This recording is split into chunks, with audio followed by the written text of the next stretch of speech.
Hi everyone, welcome to Samco YouTube channel. My name is Manish and today we are going to discuss about a company which is going to be listed on Indian exchanges very soon. Name of the company Gandhar Oil Refinery India Limited.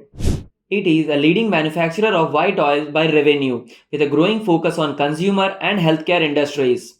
It manufactures products under the brand name Divyol.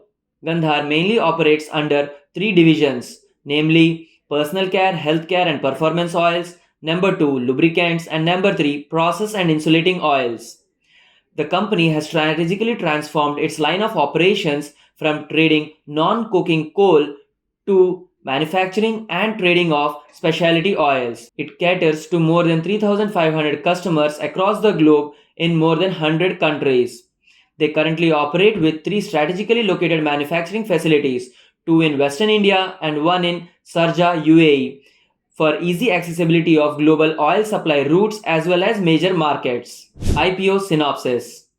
Issue opens on 22nd of November and closes on 24th of November. The lower price band is fixed at 160 and upper price band at 169. It can be applied in the multiples of 88 shares per lot.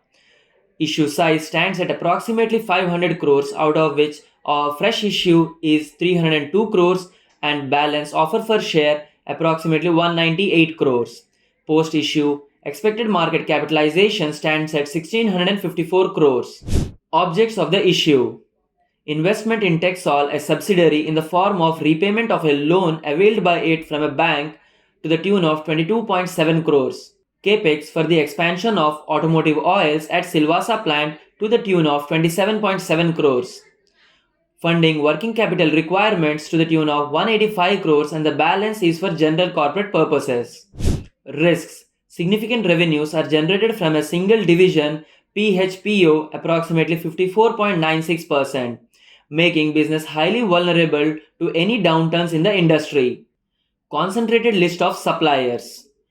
The top supplier of raw material amounts to 20.01% and top 5 suppliers amounts to 53.64% of the total purchases. Any disruptions from the supplier side would affect the operations of the company and eventually cash flows and financials of the organization. High dependence on imported raw materials. As of Q1 financial year 24, around 72.93% of the raw materials are procured from Gulf countries and South Korea. Any disruptions in the supply chain would affect the operations of the business. Requirement to maintain high quality standards. Any deviation from it would negatively impact the reputation and business of the company. Contingent liabilities are to the tune of 277 crores. If materialized, this would seriously affect the financials of the company. Strengths: with more than 440 products across PHPO, Lubricants, PIO divisions, the organization has diverse product portfolio, extensive and diversified customer base ranging from P&G, Unilever and Gulf Oil, etc. Repeat orders for the organization stands at 83.74% as on Q1 financial year 24, indicating company's ability to retain such high valued customers. A lower concentration of customers helps to mitigate the risk arising from default of any one particular customer. The top 5 customers just form 13.54% and top 10 customers form 19.21% of the total revenues. An experienced and qualified management team at the top level has resulted in consistent strengthening of financials. Financial snapshot.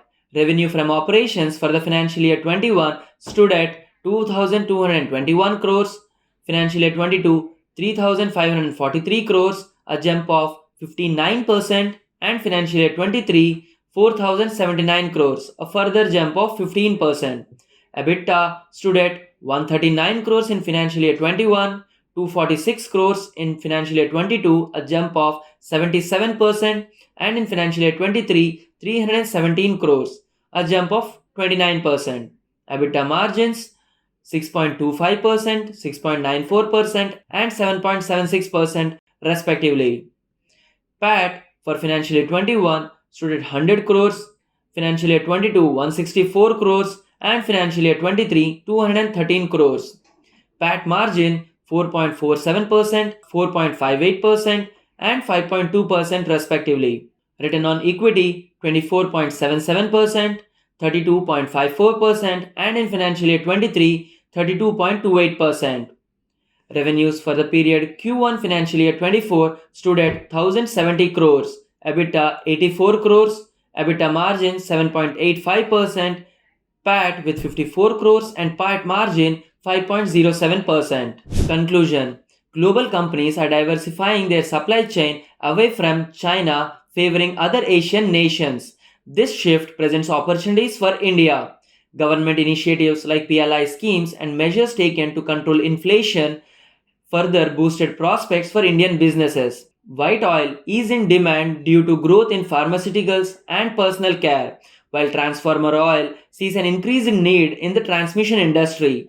Industrial oil is boosted due to focusing more on domestic manufacturing. Automotive oil benefits from growing transportation needs, rising incomes, and growth in road infrastructure. These factors collectively drive demand for specialty oils in various sectors. Among the listed players having similar revenue from operations, namely Savita Oil Technologies, Panama Petrochem, Galaxy Surfactants, are trading at 10.84 times, 7.96 times, and 24.16 times, while Gandhar is expected to trade at around 7.11 times. Return on capital employed stood at 23.02%, 34.42%, 25.59%, while Gandhar is at 41.19%. Return on net worth stood at 16.68%, 27.08%, and 22.04%, and Gandhar is at 32.28% as of financial year 2023. Considering company's financial performance, valuations, and future outlook, the valuation seems to be fairly priced. So, we suggest our investors to subscribe this IPO. For more such insightful videos, please follow our YouTube channel. Thank you. Samco trading app आप ही के trading का अनदेखा सच. Investments in securities market are subject to market risks. Read all the related documents carefully before investing.